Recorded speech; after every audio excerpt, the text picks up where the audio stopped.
నమస్కారం అండి. నేను మీ డాక్టర్ రవీంద్ర. ఇవాళ మనం డయాబెటిస్‌కి సంబంధించిన ట్రీట్మెంట్ ఆప్షన్స్ గురించి డిస్కస్ చేసుకుందాము. సో, మనకు తెలిసినట్టు డయాబెటిస్ అనేది ఇన్సులిన్‌కి సంబంధించిన ప్రాబ్లమ్ కాబట్టి, టైప్ 1 డయాబెటిస్‌లో ఇన్సులిన్ ప్రొడక్షన్ సరిగ్గా ఉండదు కాబట్టి, the only mode of treatment for type 1 diabetes is insulin. బయట నుంచి ఇన్సులిన్ ఇంజెక్షన్ ఇవ్వడం ద్వారా డయాబెటిస్‌ని కంట్రోల్ చేసుకోవడమే.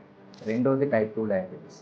వీళ్ళలో ఇన్సులిన్ తయారీ సరిగ్గా ఉంటది గానీ, సరిపడగా ఉండదు కాబట్టి ఫస్ట్ ఇన్సులిన్‌కి సంబంధించిన టాబ్లెట్స్, ఇన్సులిన్ సెన్సిటైజర్స్ అనే టాబ్లెట్స్ ఇచ్చి ఇన్సులిన్‌ని స్టిమ్యులేట్ చేయడానికి ట్రై చేస్తాం.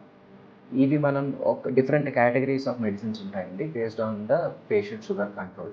మనకు ఒక 4, 5 కాంబినేషన్స్ ఆఫ్ మెడిసిన్స్ ఉంటాయి. వీటిని మనం over a period of time dose పెంచుకుంటా వెళ్తూ ఉంటాం షుగర్ కంట్రోల్ లేకపోతే. వీటితో కూడా కంట్రోల్ అవ్వలేదు అంటే then we have an option called insulin injections. Type 2 diabetes వాళ్ళకి కూడా ఇన్సులిన్ ఇంజెక్షన్స్ అవసరం పడతదనమాట.